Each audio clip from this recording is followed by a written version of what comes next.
Welcome, friends. Before we proceed on to our regularly scheduled program, I have just learned that I really blew it and need to fix that right now.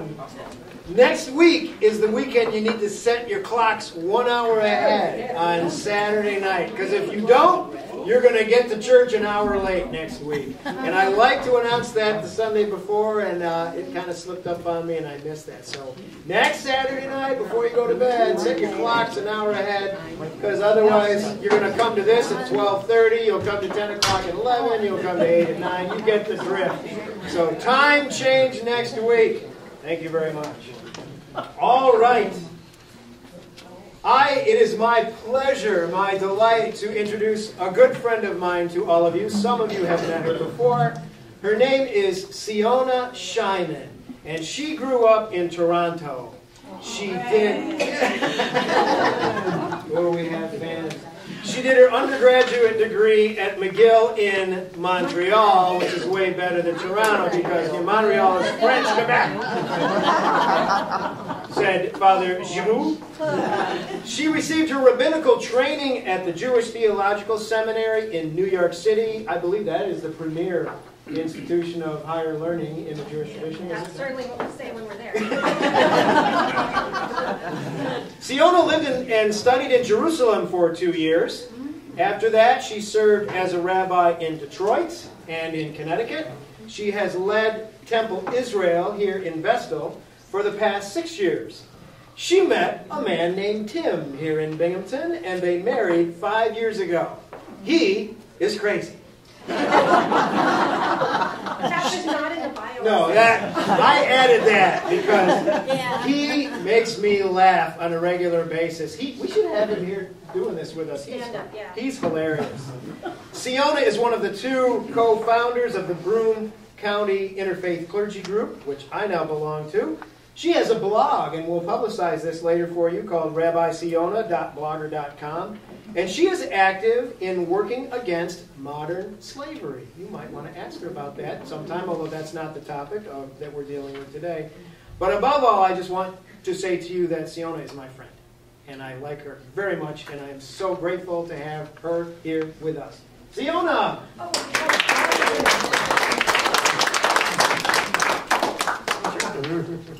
Short commercial. Some of my colleagues and I are bringing a movie, a documentary about the issues of modern slavery to my synagogue on March 10th, and I have all these flyers that I brought to hand out today. They're in my car, so at the end of this, I'll just run out to my car and run back really fast. So thank you so much for having me here today. Reverend Giroux and I had a blast teaching this class at my synagogue for the Lyceum lecture. And one thing you can always count on in a synagogue is that if you're not loud enough, somebody will scream at you, "Can't hear!" So if y'all could do me the favor of doing that, I'm used to that, I've been trained that way. If you can't hear me or anything like that, please scream out, "Can't hear!" and I'll try to repeat. All right, so you should have these, and if you don't, please share with somebody next to you. Reverend Giroux has a few left over. When we co-created this class, we decided on 3 major themes that we would look at. The first was humor in our sacred texts, because that's a surprising thing. I mean, religion should be serious, right? So you don't expect humor in your sacred text. So what's it there to do? Why did God put humor right in the holy text for us? And that's where we'll start today. The second one is humor as a means to move through very painful times in a spiritual way. And we'll do that next time. I know you did a lot of the Marie stories already, which were a big hit at my synagogue. And then finally, humor as a way to keep us spiritually honest. There are a ton of jokes in every religion that make fun of the parts of the religion we're not so proud of, or the people in the religion we're not so proud of. And they all have messages to keep us honest. So I'm one of those people that loves questions as we go. If I feel like I'm going to answer that later on in the lecture, I'll just tell you. So just pop your hand up and say you have a question right before or after you say can't hear me, whichever one. Okay. So looking at humor in our holy texts, The biggest one that I want to call your attention to is satire.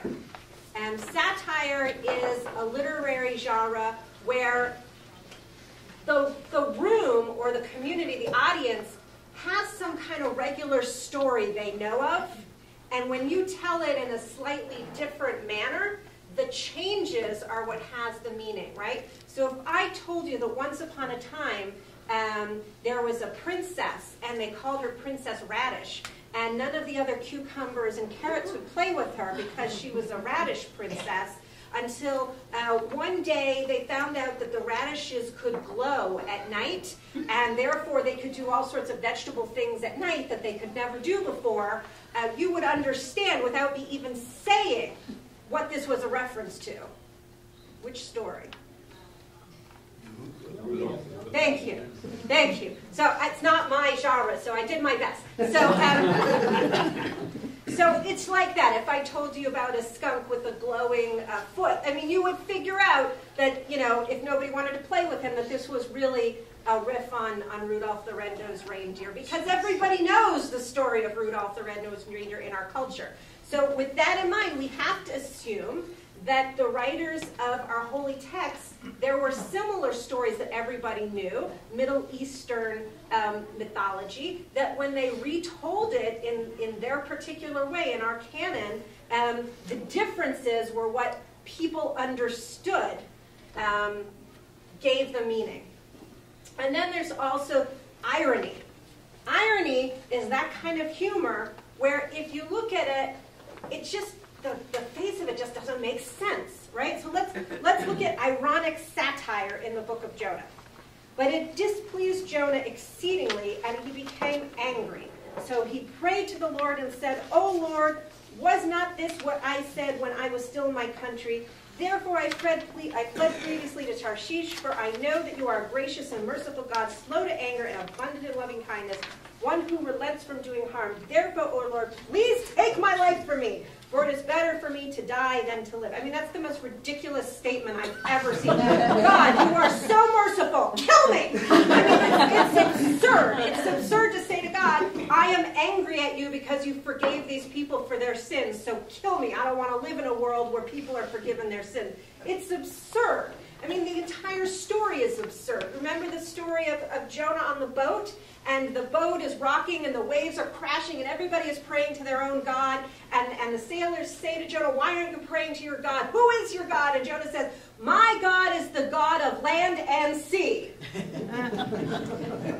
Then why did you run away from him onto the sea? It's absurd. And it's this wonderful theological message that God is everywhere and God is merciful. And the absurdities, the ironic satire throughout the story bring that home. Without humor, the story wouldn't make its point, and we wouldn't have the theology. So now let's look at satire in the book of Judges. This is a very disturbing story. It came to pass in those days that when there was no king in Israel, that's key, and there was a certain Levite sojourning on the farther side of the hill country of Ephraim, who took to him a concubine out of Bethlehem in Judah.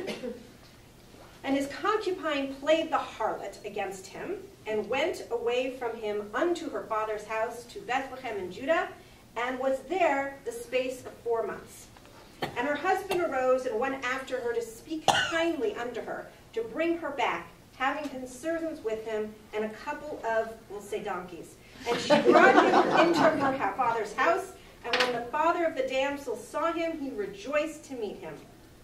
And the father-in-law, the damsel's father, retained him, and he abode with him 3 days, so that they did eat and drink and lodge together. If I left my husband and he came after me and hung out with my dad, I would kill him.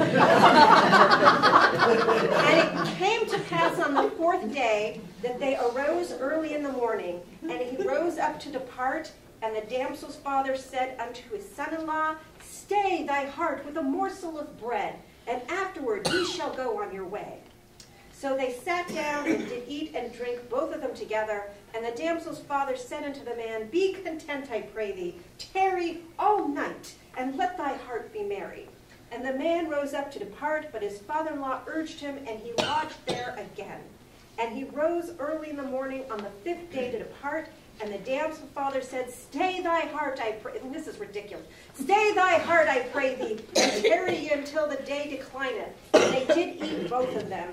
And when the man rose up to depart, he and his concubine, his servant, his father-in-law, the damsel's father, said to him, Behold, now the day draweth toward evening. Tarry, I pray. Okay, this is going to go on for a long time. All right. Let's move on to where the climax is here. All right, so all the people, he decides he's going to leave, but it's late at night. Why? Because he tarried unto the night. And he's going to leave, and all the people in the area come out and say to his host, the damsel's father, they say to him, send out that man that's staying with you so we can have sex with him. And what does the lovely father say? The lovely father says to him, no, take my daughter instead. And he and his beloved son-in-law throw his daughter out to them, and in the morning she's lying at the door, and so the son-in-law cuts her up into many pieces, ties her onto different asses, and sends them to the four corners of the world to proclaim the evil that was done unto him. Okay. All right. Now, when I tell you that the people of the area came and said, send your male guest out to us thus that we may have sex with him, what does that remind you of? Yeah. The village people, Sodom and Gomorrah, Sodom and Gomorrah, people with one man you could trust. Okay, all right. So, this is the story of Sodom and Gomorrah, where the angels who have just visited Abram go to visit Lot, and they're telling him, you and your family have to leave. There's nobody in this city worth saving. God's going to destroy the entire city. And as they're explaining that, the people of the city come and say, send out the male guests, who happen to be angels, but nobody knows that. And they say, no, we're not going to send out our male guests. And the angels pick everybody up and rescue them from the angry mob. Well, the key, right, is that is story number one, and this is story number two. And the differences, the satire, give a theological message. Point number one, this is a time when there's no king in Israel, right? We've moved past pre-king to post-king. And everybody's upset because there's no king. They've awful forgotten through all their years of having a king that the real king is God, and they've become a godless people. And in response, God is not as present in their lives. There aren't angels in the house to rescue you and carry you away. Instead, the mob gets the woman. So people are acting basely, and horrible things are happening. This is a satire, a polemic against Israel's desire for a king, against Israel's post-king decadence, against Israel's forgetting that the one true king is God. So that is the whole message, and you would never get that if you didn't have the original story to compare against. So that's the satire in that. Are there any questions, comments, horror-stricken faces? You didn't know this kind of awful stuff was in the Bible. It's all there. It's all there. But you have to read this story with that satire in mind. I mean, yes, be horrified that such a thing would be done to a woman, right? But then you have to understand, I mean, it's ridiculous. They go on for pages and pages, and he tarried, and they drank, and they ate, and he tarried. I mean, it's absurd, right? And oh yeah, he waited 4 months to go get this concubine that he cared about so much, and then once he got here, all he did was hang out with his father-in-law. I mean, it's absurd. All right, so we already compared that to Lot and the angels. Let's look at the story of the trickster. Most of the patriarchs and some of the matriarchs are depicted in the Bible as the trickster. And it's always the youngest, the weakest, the person that you wouldn't expect to arise to the kingship, so to speak, that is chosen for this very straightforward theological message, which is that God chooses the leaders of Israel, not human culture, right? So that's the overall theological message. And then there's a cultural message that the Israelites felt like they were less than, they were smaller, they were ragtag bands, And they always felt like we have to show everybody how tough we are by being the trickster and the underdog. So there's a real theological, ideological bent to having the patriarchs and matriarchs be the underdog that sort of gets by their wit and by their cunning, not just by hereditary or inheriting wealth. So let's look at the trickster here with Jacob and Esau, one of the most famous trickster stories. It's on page 4. Genesis 27. And it came to pass that when Isaac was old and his eyes were dim, so he could not see, he called Esau his elder son, and said unto him, My son, he said unto him, Here I am. And he said, Behold, now I am old. I know not the day of my death. Now therefore take, I pray thee, thy weapons, thy quiver and thy bow, and go out to the field, and take me venison, and make me savory food, such as I love, and bring it to me that I may eat, that my soul may bless thee before I die. And Rebekah heard when Isaac spoke to Esau his son.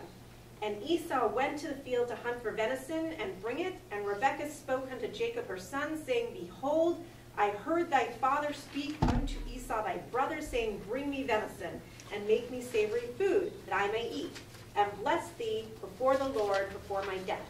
Now therefore, my son, hearken to my voice, according to that which I command thee. Go now to the flock, and fetch me from thence 2 good kids of the goats.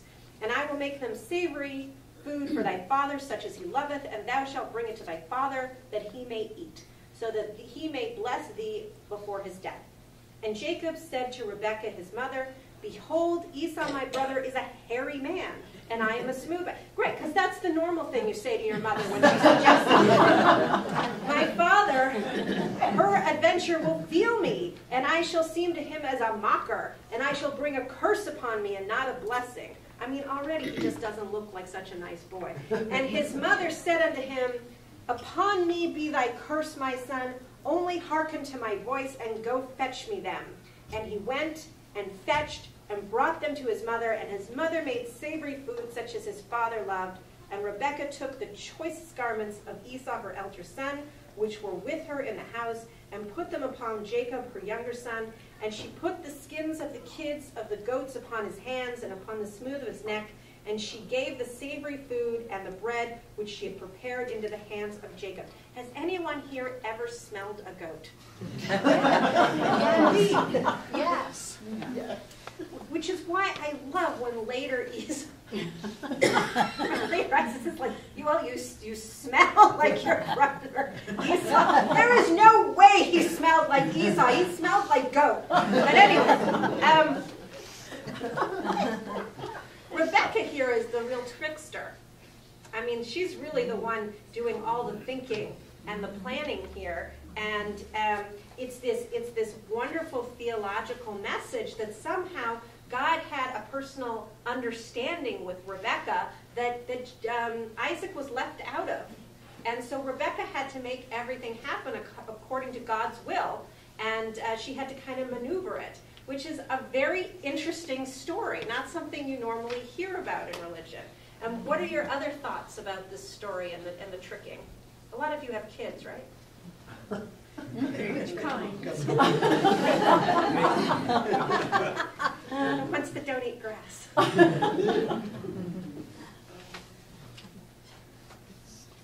Well, remember, when this is all done, Esau comes to his father, and his father says, I gave away your blessing. And Esau says to him, what, you've only got one blessing? Bless me too. I mean, it's kind of ridiculous. And so he does bless him, and when Jacob comes back with his family, he's so terrified to see his brother, he thinks his brother's going to kill him. Esau says, no, I'm rich too. I'm fine. You go on your way. We'll both be fine, right? And it's this very interesting message that God did not do wrong by Esau. It's just that God had decided that Jacob was going to inherit. And that is this, again and again and again, this message. Abraham again and again says to God, I have no children. I'll make Eliezer my servant. I'll make him my inheritor. And God says, no. And then Sarah says, I have no children. You'll have a child with Hagar. And they have Ishmael. And God says, no. And finally, they're over 100 years old, and Sarah finally has a child, and they named him Yitzchak, which means to laugh, because it is laughable that they had a child when she was so old. And it's this message again and again in the Bible that God chooses God's people and who will be the head of the people, not you. Which is a very interesting message, a very interesting way to look at the trickster.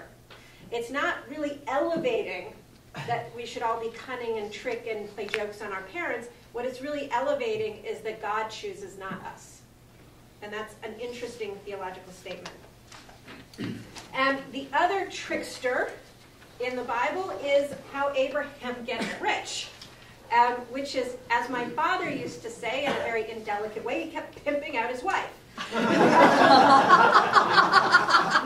Because we don't hear about his great riches until he runs into this poor king, Abimelech, and he has Sarah to say to everybody, that he's her sister, and so the king hears of this and takes her to his house. And this is really interesting because you hear about this with despotic rulers. You hear that they do this, that they'll just pull other people's wives, other people's family members off the streets and bring them to their own harems.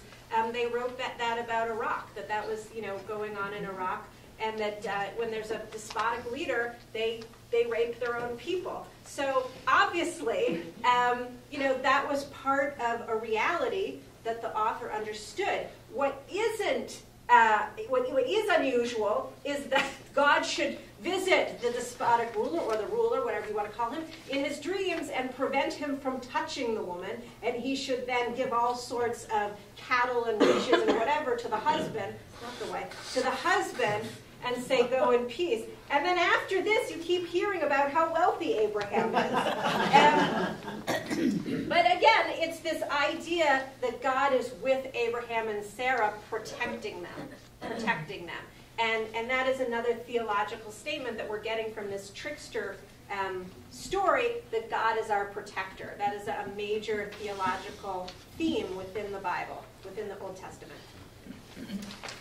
This is my favorite trickster story. This is Judah and Tamar. And this is one of those stories that we never, ever teach in Sunday school. It is not for children. Show of hands, who knows the story of Judah and Tamar? Oh, fun. I get to tell you. Okay, this was part of my series of texts that your Hebrew school teacher never taught you, too. It's a great one. So right in the middle of the story of Pharaoh and Joseph and his brothers, and all in the middle, they take this little hiatus for a chapter. And it's all about Judah and Tamar. So Judah is an adult. He has his own household. He has 3 sons. Old, middle, young, right? And he marries off his oldest son to a lovely woman named Tamar, and the son dies. Well, the biblical tradition in that time was that if your son dies without producing any male offspring to inherit, then the widow marries the next son, and the first child they have together will be in the name of the deceased brother, and he will be the inheritor both of the first son and the second son. And this is all in the story of Ruth. So if you've read the story of Ruth, you know all about the inheritor, and you have to pay to bring up this child, and you have to give this child your own inheritance, but then he's going to really carry on the son of this other, as the name of this other person. So I don't know, if you're a man, this might make sense. It doesn't make any sense to me. Why would it be so important to have somebody carry on your name? But anyways, I'm like, just sit and hold my hand when I'm sick and 88. That's fine. But so anyways, he marries the second son, whose name is Onan. So you can see where things are going. And Onan does not want to produce any offspring for his brother's name. But that doesn't keep him from enjoying his lovely wife. He just pulls out and spills his seed. Thus, we have the word onanism. So God gets very angry and kills Onan, but nobody knows why Onan died. This is a private matter. Judah only sees that he's married 2 of his sons to the same woman, and they're both dead now. So he has 1 son left, and he thinks to himself, maybe I won't send my 3rd son off to this woman's bed. And he says to Tamar, go live with your father's people. My third son is not old enough yet to marry you, and when he's old enough, I'll bring you back. And he sends her away and forgets about her. And Judah sees that the third son grows and is old enough and is really old enough to get married, and she's wasting away in widowhood. And so she takes matters into her own hands. She goes to the crossroads, which is, I guess, where you pick up hookers. And she goes to the crossroads, and she dresses as the harlot. And I guess she had a veil across her face so that the father, Judah, would not see. And Judah is going from here to there, and he sees the harlot, and he takes her to wherever these things happen, some tent, and they make whoopee, and afterwards he says, what do I owe you? And she says, you know, blah, blah, blah, blah, blah, and he says, well, I'll send it to you. And she says, well, give me your signet ring and your staff as your pledge that you're going to send it to me. He's like, fine. So he gives her the staff and the signet ring, and he sends his servant back with, like, I don't know, a goat or a sheep or something for her later, and they can't find her. And he's asking all over. Nobody ever heard of this particular harlot. So so Judah says, fine. You know, the signet ring wasn't worth that much, and the stick, it wasn't worth that much anyway. And he goes about his business. And then everybody comes and says, your daughter-in-law has been playing the harlot. And so, you know, as was the wont in those days, he is the father of his little tribe, and he's therefore the judge, and he has her brought before him to judge her, and it's very public, and she comes in with the signet ring and the staff, and she says, my child belongs to the owner of these.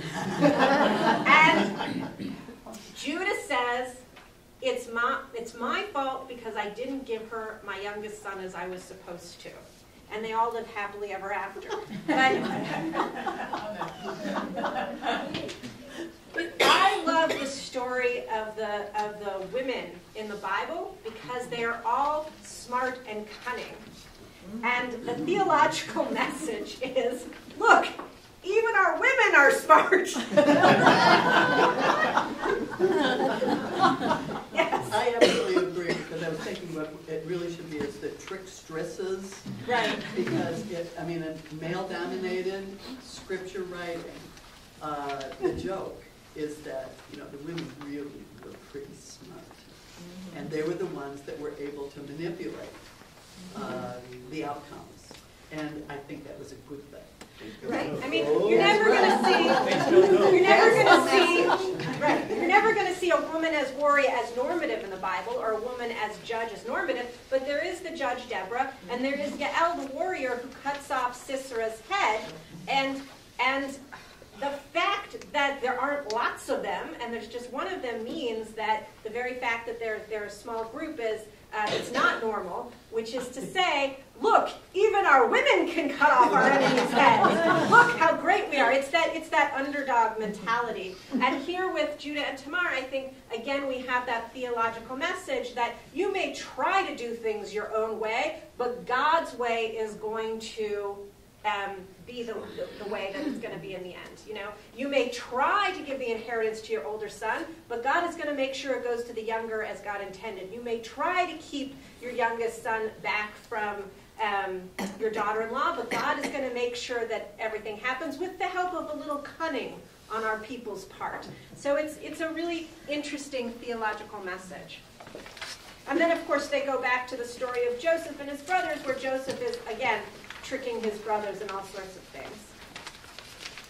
And so we're going to skip Joseph in the interest of time, and we're going to skip the New Testament because that was Father Mark's stuff. And we're going to go to page 7. That was cute. I love it. Okay, so there's some really great examples of humor in the Talmud. The Talmud, just like in Christianity, there's the Old Testament and the New Testament. In Judaism, there is the Bible and the Talmud, right? And just as Christianity is really a New Testament religion, where the New Testament kind of comments and evolves the religion, the Talmud does the same thing for Judaism, except that instead of it being about this big, it's about 20 volumes long and takes up a wall and was, written over many, many generations. It's some of the oldest parts of the Talmud are about the time of 0 or 20 years before Common Era, and then it goes right up into the Middle Ages when different kinds of forms of commentary and literature take over. So Talmud is a very huge part of Judaism. In fact, we call ourselves rabbinic Jews because all the authors in the Talmud are called rabbis. And whenever I'm talking to my congregation about the rabbis said, I'm not talking about me and my contemporaries. I'm talking about the rabbis of the Talmud. So there is this fantastic story in the Talmud. And this is on page 7, Talmud Shabbat 31a. On another occasion, it happened that a certain heathen came before Shammai. It's always a heathen that's the bad guy in the Talmud. Came before Shammai and said to him, "Make me a proselyte on the condition that you teach me the entire Torah while I stand on one foot." Thereupon, he chased him away with the builder's cubit that was in his hand. When he came before Hillel, he also asked Hillel to teach him the entire Torah while standing on one foot. And Hillel replied, "What is hateful to you, do not do to your neighbor. That is the entire Torah, while the rest is commentary. Now go and learn it." So the two main houses of study in the very earliest parts of the Talmudic literature are the house of Shammai and the house of Hillel, right? And the house of Hillel always wins the arguments. Why? Because I think they were the authors. So the house of Hillel always wins. So that's lesson number 1 in this humorous thing. Lesson number 2 is look how incredibly creative we can be. Rather than just pushing away people that are making fun of us, we can be cunning and witty and win the day with them as well, just as the trickster patriarchs did. And the third part is you really can't condense Jewish learning. It's an entire lifelong experience. It's a journey, lifelong journey to learn it. And that these are all, very strong messages, which you are likely to remember because it's funny. I mean, the first time I heard this story, I never forgot it. And that's one of the things humor can do for us, is it really keeps us in our memory. So if you want people to remember something, put it in a humorous way, and they'll remember it. This is a great one. Talmud Bava Batra 23b. So the Talmud is very detail-oriented and very picky sometimes, right? So my very first experience with Talmudic learning was called Lost Objects. And it started like this. If you find a loaf of bread in the middle of the road, you should return it. Seems pretty obvious, right? I spent the next 4 months learning the details about this bread.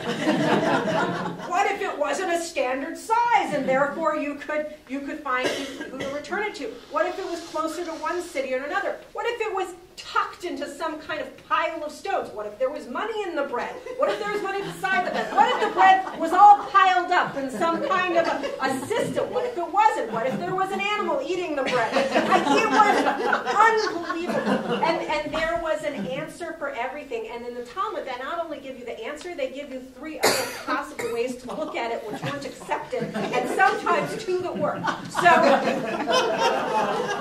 So the Bible is very detail-oriented, and if you've ever hung out with somebody who's Jewish that is Shomer Mitzvot, that guards all of the commandments, and they'll tell you, I can't eat this, I can't eat that, I can't wear this on Sunday. I mean, it's just, there's so many rules. It's very rule-oriented, and working with the rules, arguing about the rules is part of the fun.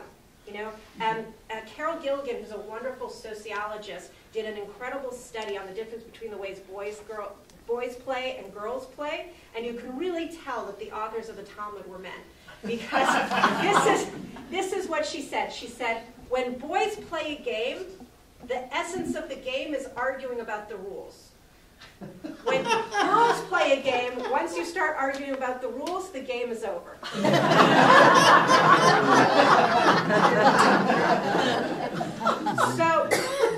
And that's just a difference, just a cultural difference in how boys and girls play in America. She didn't really look, worldwide. She looked in America. And you can tell the Talmud was written by men. They love arguing about the details. But the idea is that through the arguing, through the details, comes divine truth, right? And so you have to keep all of it, and you're going to find some way to apply that to your life, right? And so maybe one day you will find something that was lost, and through all this arguing about the loaf of bread, you will know what to do with that lost object. Or maybe someday, somebody, when you go into a store, they'll give you the wrong change, and you'll know what to do because of all the arguing that preceded you for generations before. And so here is this great humorous look where people are laughing at themselves about when it can be taken too far.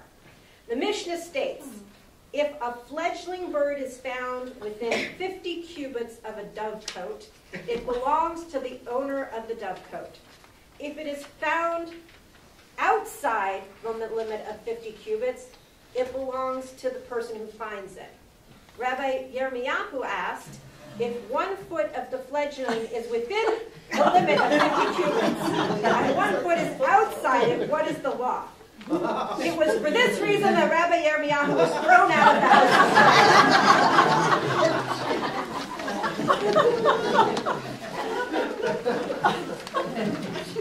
Okay, this is a great story, and I love telling this to kids and having them act it out.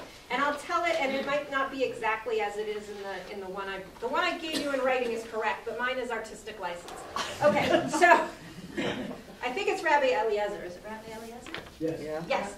So Rabbi Eliezer and his fellow rabbis are arguing about whether or not the particular details of an oven, an outdoor oven, can be re-koshered or not koshered or something like that, made kosher again, right? And they're arguing about it. It's something to do with coiled something, clay, I don't know. Anyways, they're arguing about it. And the other guys are arguing against Rabbi Eliezer. And so Rabbi Eliezer says, if the law is like me, let this tree, move 10 feet. And the tree gets up and moves. And the rabbis say to him, you don't decide law according to trees. And then Rabbi Eliezer says, if the law is according to what I'm saying, let this wall lean. Oh, no, wait a minute. That's not even it. If the law is according to what I say, let the wall tip over. And the wall starts to tip over, and the rabbis scream, walls don't make the law, and so the wall stops halfway. And then Rabbi Eliezer says, if the law is according to me, let this river run backwards. And the water in the river suddenly runs backwards. And the rabbis say, we don't follow the law according to the river's winds. And Rabbi Eliezer finally in desperation says, if the law is like I say, let a voice from heaven come down and affirm it. And a voice comes down and says, why are you arguing with Rabbi Eliezer? He's always right. And the rabbis say, the law is not in heaven. So this is a great story, and the theological message is that the rabbis are moving from a time of prophecy to a time of rabbinic interpretation. And the message is prophecy is over.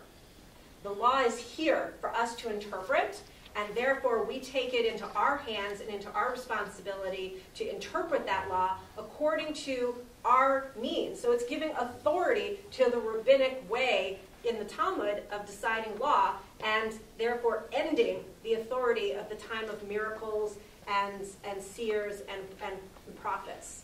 So it's a very important story in terms of the transition. And of course you know they made this story because there were people standing on street corners prophesizing, and they were trying to discredit them.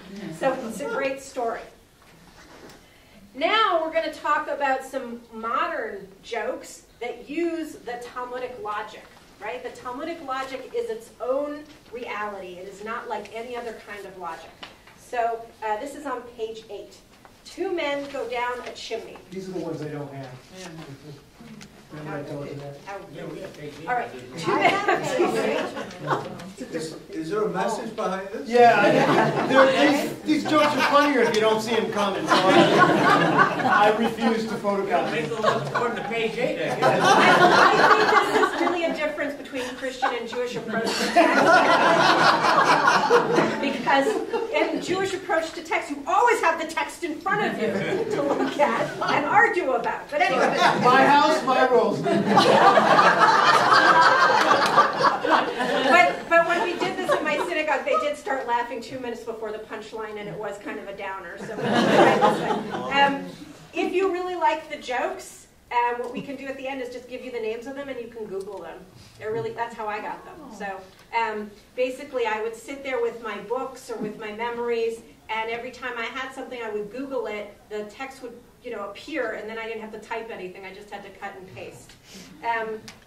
A young man in his mid-20s knocks on the door of the noted scholar Rabbi Schwartz. "My name is Jameson Goldstein," he says. "I've come to you because I wish to study Talmud." "Do you know Aramaic?" the rabbi asks. "No." "Hebrew?" "No." "Have you studied Torah?" "No, Rabbi, but don't worry. I just graduated Berkeley summa cum laude in philosophy and just finished my doctoral dissertation at Harvard on Socratic logic. So now I would just like to round out my education with a little study of the Talmud." Remember how many volumes I told you? A little study of the Talmud. "I seriously doubt," the rabbi says, "that you are ready to study Talmud. It is the deepest book of our people. If you wish, however, I am willing to examine you in logic, and if you pass the test, I will teach you Talmud." The young man agrees. Rabbi Schwartz holds up 2 fingers. 2 men come down a chimney. One comes out with a clean face, the other comes out with a dirty face. Which one washes his face? The young man stares at the rabbi. "Is that the test of logic?" The rabbi nods. "The one with the dirty face washes his face," he answers wearily. "Wrong. The one with the clean face washes his face. Examine the logic. The one with the dirty face looks at the one with the clean face and thinks his face is clean. The one with the clean face looks at the one with the dirty face and thinks his face is dirty. So one with the clean face washes his face." "Very clever," Goldstein says. "Give me another test." The rabbi holds up 2 fingers. 2 men come down a chimney, one with a clean face, the other with a dirty face. Which one washes his face? "The one with the clean face," says Goldstein. "Wrong." "Each one washes his face. Examine the simple logic. The one with the dirty face looks at the one with the clean face and thinks his face is dirty. So the one with the clean face washes his face. When the one with the dirty face sees the one with the clean face washing his face, he also washes his face. So each one washes his face." "I didn't think of that," says Goldstein. "It's shocking to me that I could make such an error of logic. Test me again."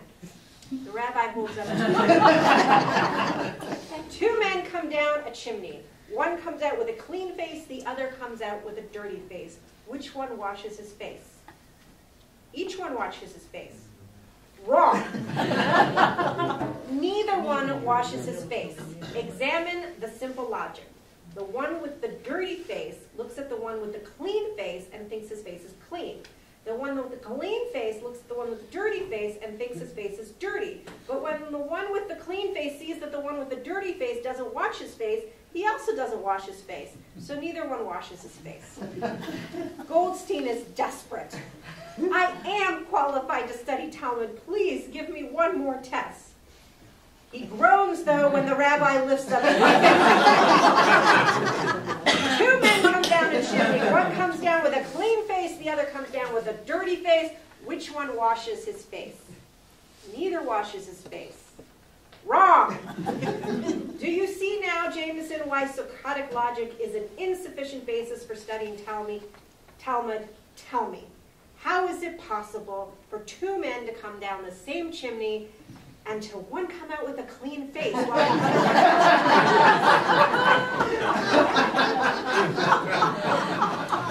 Don't you see? The entire question is narishkeit, foolishness. And if you spend your life trying to answer foolish questions, all your answers will be foolish.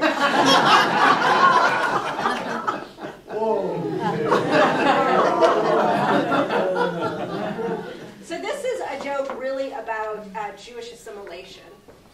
That, you know, one of the things that Jews really struggle against in the Western countries especially is that their children grow up and think of Judaism as that which is old and backwards, and they go on with new and exciting things, studying new things at Berkeley University rather than the old Talmud. And then thinking that they know everything, they think that Judaism is very small. And this is really a joke about how big and different and unique Judaism is, and how it can't be reduced to something very small. And it does so in a very funny manner, in a very tricksterish manner, which is very traditional. This is a great joke. Mr. Goldstein, it's also Talmudic logic. Mr. Goldstein is returning by train from New York City to Glen Falls, a small town in upstate New York. Seated next to him is a handsome young man he does not know. As they journey, Goldstein starts a conversation with his companion. His name is Alan Levine, and he is also heading to Glen Falls. In the original, there was somebody there from Glen Falls who told me that this was impossible. So insert whatever name of city you like. Are you going on business? No, it's a social visit. Do you have relatives there? No. Are you married? No, I'm not. Goldstein thinks to himself, he's not on business. He has no relatives there, so why is he going? To meet a girl, or more likely her family. Perhaps to confirm their engagement? But to whom? There are only 3 other Jewish families in Glen Falls. It can't be the Resnicks. They only have sons. The Feldsteins have 2 girls, but one is married and the other is studying in Europe. Must be the Cohens. Their eldest, Marcia, is married already. Sheila is too plump and unattractive for this man. It must be Rachel. Yes, that's right. Congratulations, says Mr. Goldstein after a short pause, on your engagement to Rachel Cohen. But how did you know? We haven't told anyone yet. Why, it's obvious.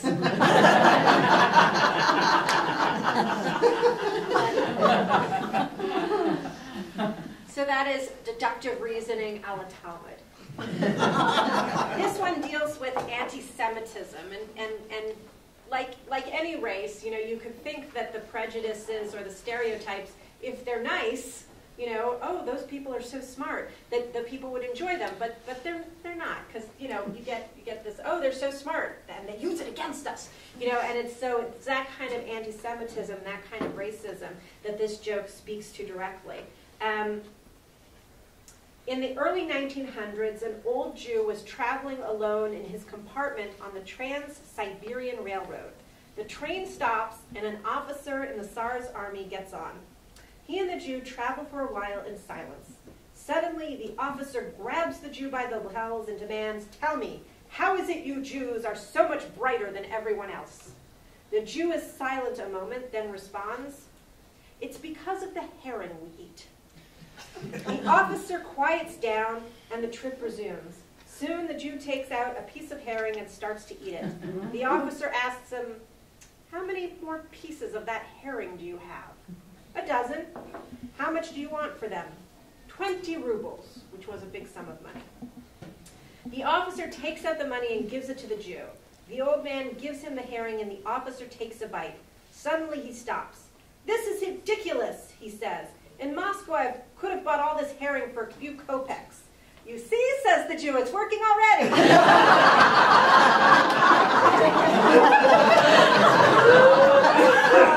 What time are we going to? Another 5-10 minutes. Okay, so it's time for questions and answers then. Or we could play Stump the Rabbi, either way. Do they have Stump the Reverend in Christianity? No. All This the group time. all the time. All the time. It's a Hebrew school game for visiting clergy who didn't prepare anything to teach. You walk into the class and you say, "Let's play Stump the Rabbi," and they ask questions until they get one the rabbi can't answer, and they all have a good time. And you don't have to do any prep for it. So anyways, do you have any questions or comments or jokes you want to share? Do you own the whole collection of Talmudic writings? I have it on a DVD Of or course CD. you do, of course. It's not a good means to have it because the Talmud, in its traditional way, the way it's written is it kind of looks like a peeled onion. So in the middle, right, will be the Talmud, its oldest part followed by its newer parts, and that'll be in the middle. And then surrounding that will be all sorts of different commentaries by people from the Middle Ages explaining to you how to read that. And then surrounding that will be commentaries from their descendants and disciples explaining those people to you. And then surrounding that will be references to other parts in the Talmud or other holy texts that you should look at for a better understanding of what's being discussed, issues of modern legal law and how that, not modern legal, Jewish legal law and how that relates, and all sorts of things. It's just layer after layer after layer. And when you go to rabbinical school, you learn to study Talmud that way in layers. When you get the CD, you don't get the layers. You get like in one prose. And so I got it because it was much cheaper. And you know, it didn't take up that much space, but you know, most rabbinical students buy the Talmud while they're in rabbinical school. They're used to being poor, so shelling out all this money doesn't seem to put. I was married at the time, and my husband had already purchased it, so I didn't feel I needed to, and then we got divorced, and I lost my Talmud. So I got to keep the couch, though.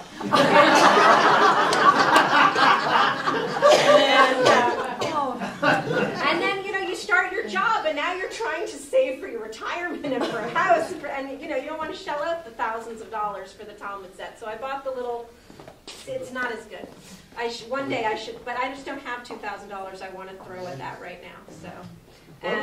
When was the last writing done in the Talmud? You said the Middle Ages? There was. Yeah, early Middle Ages. The Geonim is what we refer to it, and that would have been 6th century.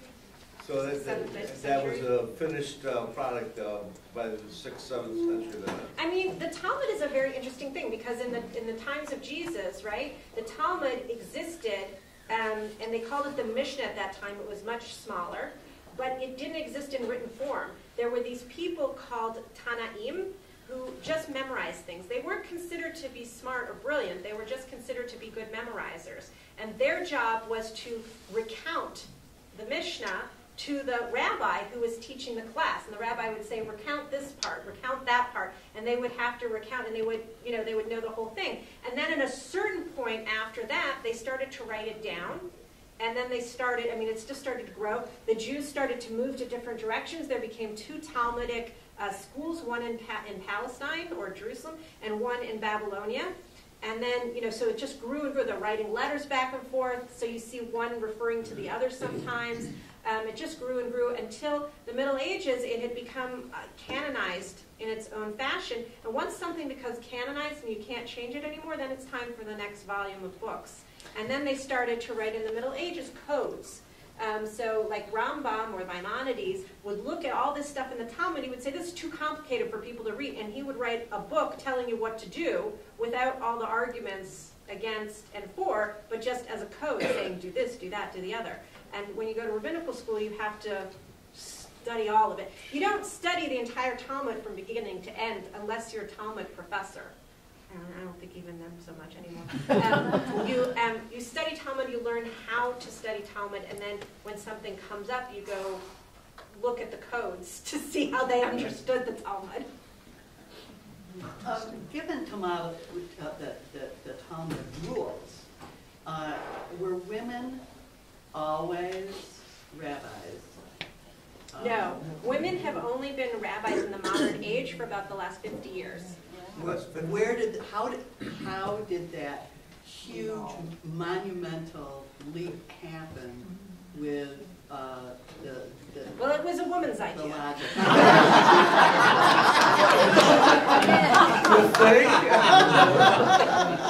In the modern age, too. yeah, in the modern age, as women were fighting for their rights in Right.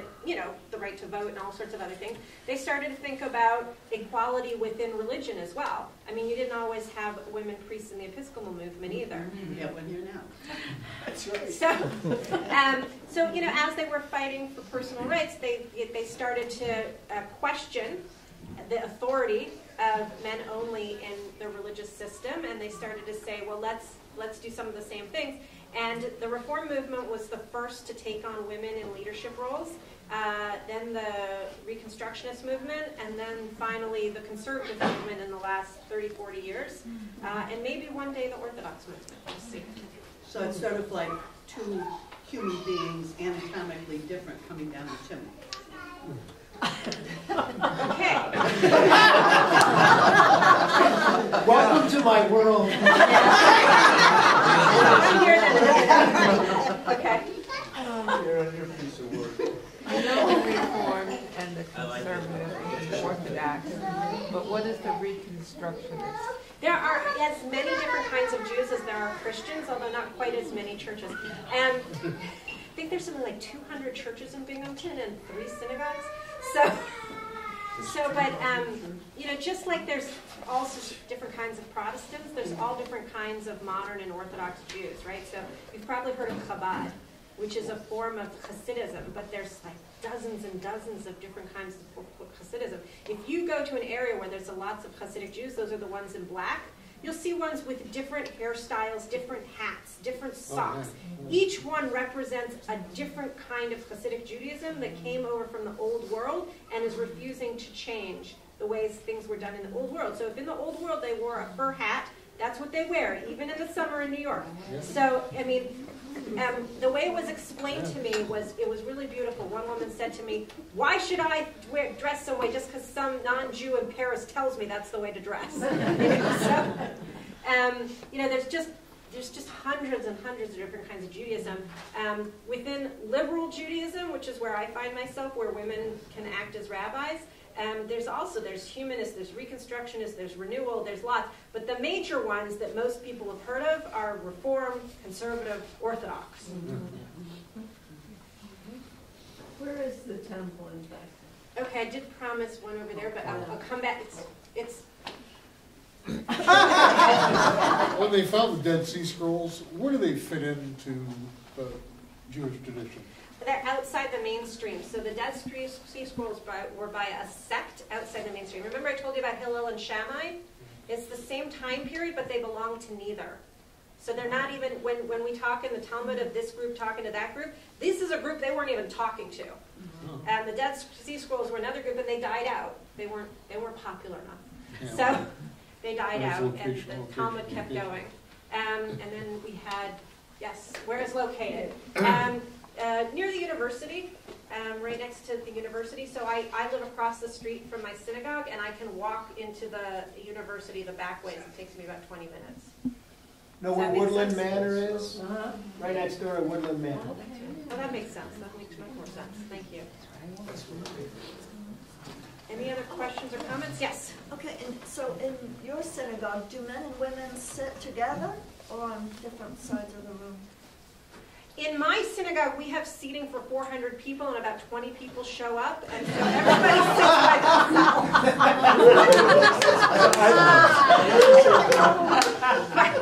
In my movement, people, men and women do sit together.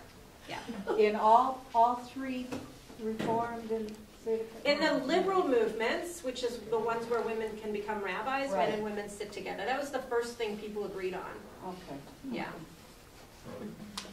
And we should probably stop there, but Tziona will be back next week. And you can now see...